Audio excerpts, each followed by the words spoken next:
Bom, já falamos então sobre a arte cristã primitiva, agora a gente vai dar seguimento para a arte bizantina e a arte românica. Deixa eu abrir aqui. Paramos na divisão do Império Romano entre Império Romano do Oriente e Império Romano do Ocidente. A arte bizantina vai se desenvolver no Império Romano do Oriente, tá? A capital do Império Romano do Oriente era Constantinopla. Constantinopla foi uma cidade que surgiu na antiga colônia grega Bizâncio. Por isso que surgiu esse termo bizantino, por causa da colônia grega Bizâncio. Mas deixou de se relacionar só àquela colônia e passou a ser relacionada a todo o Império Romano do Oriente. Por isso que existe esse termo Império Bizantino. Bom, ali naquela localidade do Império Romano do Oriente, existe um fluxo da galera, da cultura realmente oriental, né? Digamos assim, porque a gente fala que Grécia e Roma é o berço do Ocidente, mas ali no Império Romano do Oriente existe um contato com a cultura oriental. Tá? Então, forma um caldeirão ali de culturas bem rico, né? Que vai ter a influência greco-romana antiga e também oriental ali dos países orientais.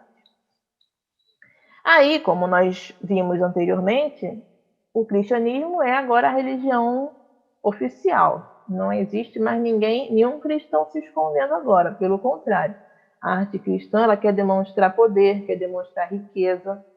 E aqui no caso da arte bizantina, o imperador ele tem essa aura de representante de Deus. Um pouco semelhante, lembram lá da arte egípcia, que o faraó ele era também um escolhido de Deus, ele era quase uma divindade. Então, aqui no Império Bizantino, a relação é um pouco semelhante. O imperador, a imperatriz, enfim, eles são quase santos, né, dentro da cultura lá. Algumas características estéticas. É uma arte que tem convenções, tem regras, tá? Semelhante também um pouco à arte egípcia, que tinha regras rígidas, né? A arte bizantina também vai ter. Uma das regras é a frontalidade, ou seja, os personagens eles estão sempre olhando para frente, olhando para o espectador, uma postura rígida, de frente, sempre, totalmente de frente. Que na arte egípcia existia a frontalidade, mas não era total, né? A frontalidade era o tronco e o rosto e os pés de lado. Aqui na arte bizantina vai ser uma frontalidade total, totalmente de frente. E existem umas convenções relacionadas aos gestos das mãos, posição das mãos, assim, tem um gesto que é conhecido que faz assim. Esses gestos são uma simbologia que tem significados. Tudo ali, nada é por acaso, naquela arte bizantina. Personalidades oficiais e sagradas com características semelhantes. O que vai acontecer? Como eles têm o imperador como uma figura divina, né, eles atribuem características dos santos ao retratar o imperador e vice-versa. Atribui características de imperador às figuras santas, tipo assim, Jesus num trono, sabe? Esse tipo de imagem. Como se fosse o imperador, Jesus no trono. Ou o contrário, imperador, imperatriz com aura de santos. Tá? A gente vai ver isso daqui a pouquinho. Então, existe essa relação ali muito próxima entre as figuras do governo e as figuras santas, religiosas, cristãs.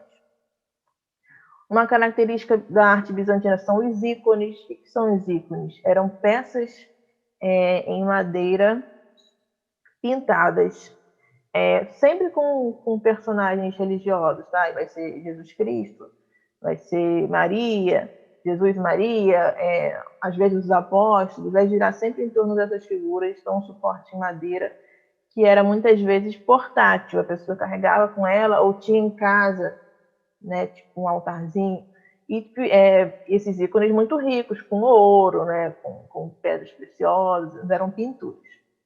Uma característica muito importante da arte bizantina, que é importante a gente ter em mente, são os mosaicos.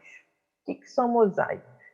São pedrinhas coloridas pequenininhas, formando desenhos enormes, colados assim, e formando, revestidos depois, tipo um verniz assim por cima, e formava uma figura. Mosaico não é uma técnica inédita, não é uma invenção dos bizantinos, mas é algo que na arte bizantina vai ser muito maior, muito mais relevante do que antes. Né? Existia mosaico em Grécia e Roma, mas não era tão expressivo quanto vai se tornar na arte bizantina. Então, quando falar de mosaico, lembrem da arte bizantina. Tá? Aqui do lado esquerdo nós temos ícones, são dois ícones diferentes, que são essas imagens em madeira, muitas vezes portáteis, né? Então tem aqui, pode ser os apóstolos ali, provavelmente, tem também Cristo e Maria, né? Do lado direito tem um mosaico, então olha a complexidade desse desenho, né? De longe a gente nem consegue ver que são pedrinhas, né? Mas são pedrinhas coladas ali formando o desenho. Aqui temos o imperador Justiniano, do lado esquerdo, e do lado direito a imperatriz Teodora. Olha também a complexidade do desenho, aqui já dá para ver que são pedrinhas, né? E vejam que eles têm aura, a aurazinha aqui em volta das cabeças, né? Realmente como se fossem figuras santas. Então, isso é uma característica da arte bizantina. Agora a gente vai para a arte românica. Aí o que acontece com o lado ocidental do Império Romano, né? Império Romano do Ocidente? A história deles é um pouco mais complexa, porque eles, logo depois, Roma é tomada pelos povos bárbaros, né, que é justamente a queda do Império Romano do Ocidente, que a gente comentou. E esses povos bárbaros, chamados bárbaros, né, porque eram estrangeiros, eles trazem a cultura deles, eles inserem a cultura deles ali. Então, nisso, a cultura greco-romana ela vai ficar um pouco esquecida, porque os bárbaros trouxeram as próprias referências, que eram outras. Né? No ano de 800, Carlos Magno é coroado imperador do Ocidente, e aí é o período do Império Carolíngio. E o Carlos Magno ele vai dar mais atenção para cultura, para arte, que antes estava realmente ficou um pouco mais esquecido. E aí ele faz tentativas de trazer essas práticas artísticas de volta. Nisso, a cultura greco-romana é redescoberta e surge o estilo românico mais precisamente na arquitetura, nesses séculos 11 e 12. Então, para a gente ter essa noção, né, que a arte bizantina, o lado oriental teve uma história um pouco mais tranquila. Então, a parte artística fluiu melhor, acompanhando essa, né, como eu disse, a história não é descolada, né, da arte.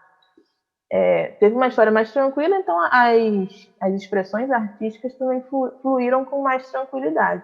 No lado ocidental foi diferente. Já vieram logo as guerras, então quebrou um pouco essa continuidade das expressões culturais e artísticas do Império Romano do Ocidente. Eles ficaram um pouco mais, entre aspas, prejudicados nesse sentido. Então só vai existir uma arte um pouco mais própria daquela localidade muito tempo depois, por causa dessas questões bélicas que ocorreram.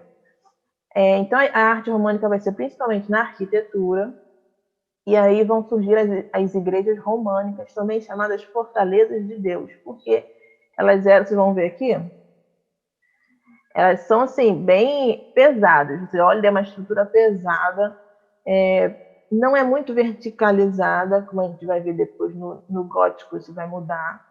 Mas você vê que são estruturas pesadas, né? Bem aquela cara de fortaleza mesmo, paredes grossas. Não tem muitas janelas, como a gente pode ver aqui. Dá para identificar algumas características da arquitetura greco-romana, principalmente aqui na da direita, a gente vê os arcos, vê as colunas com capitel, aparentemente capitel coríntio, né? Lá em cima tem umas coluninhas também, mas é uma arquitetura bem pesada, bem diferente do que vai surgir em seguida, que a gente vai ver daqui a pouquinho.